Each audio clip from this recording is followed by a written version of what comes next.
Good morning, everyone. Today is the 28th day of Iyar, which is Yom Yerushalayim, the day that Jerusalem was reunified in 1967, 51 years ago. And of course, tomorrow the United States will move their embassy to Jerusalem, marking this great historic moment. In addition to that, today is culturally celebrated as Mother's Day, although every day we have the fifth commandment of honor your father and mother, but today is the day we go all out, especially for our mothers. And in addition to that, we begin the fourth book of the Torah, the book of Bamidbar. Now, in English, people refer to this book as the book of Numbers because it begins with the census of the Jewish people. But truth be told, the name is not the book of Numbers. The name is Bamidbar, in the wilderness. And it's the book of the wilderness. And the opening verse says that God spoke to Moshe in the wilderness of Sinai. And Mount Sinai was the location where we received the Torah. We commemorate, starting Saturday night, Sunday and Monday, 3,330 years ago we received the Torah, and the Jewish people are still here observing the Torah.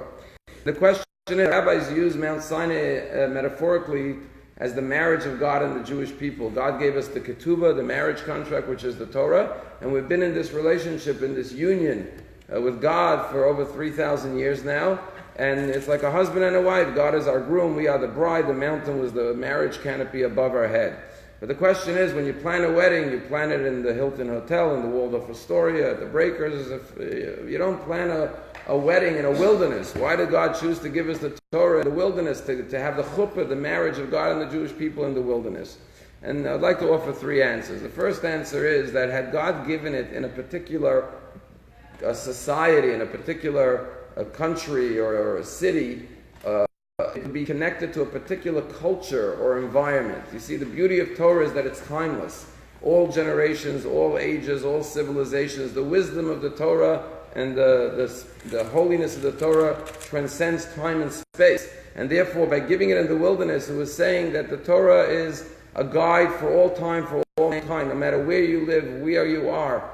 And that's very similar, in my mind at least, to the idea of Mother's Day. A mother's love guides a child throughout all of life's circumstances. The child may go on various journeys of life and take him to different places in different times, but the early childhood love that the child receives from the mother is what keeps the child secure and confident and gives them the wherewithal to endure whatever circumstances life may bring, very much like the Torah guides a person throughout their life. Second reason why perhaps God gave us the Torah in the wilderness is because we spent 40 years in the desert before we got to the promised land. And as someone once said, beyond every wilderness lies a promised land, which means sometimes we have to go through struggles and hardships in life in order to achieve our own promised land. And that's the second message of the Torah being given in the wilderness, that when we go through hardships, we should know that as long as we observe the Torah will give us the direction, the guidance in life to be able to follow our path, being true to ourselves, to be able to follow our path to achieve all the blessings in life that we aspire for ourselves and for our families, as long as we remain true to the path of the Torah. And finally, the idea of the wilderness is that, there's a story told about this kid who would every day disappear for a few hours. So his father said to him, "Where do you go?" He says, "I go to the forest." The father says to the son, "Why do you go out in the forest?" He says, "I go to pray, to talk to God." So the father says, "Why do you have to go to the forest? The same God that's in the forest is in the city. You don't have to go out into the forest to talk to God."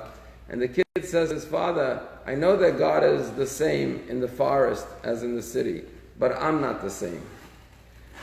Sometimes you have to go out of the city, so to speak. You have to go out of all the distractions of the mundane world and put yourself in a place of tranquility, of silence, of peacefulness, to be able to connect and find Hashem. And that's the idea of wilderness.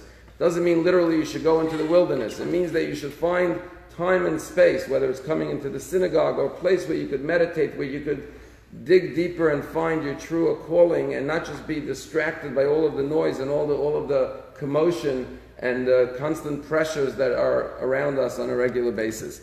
And when we talk about Yerushalayim, which we're celebrating today, going home to Yerushalayim, when a Jew goes to Yerushalayim, a Jew feels different. A Jew feels the holiness.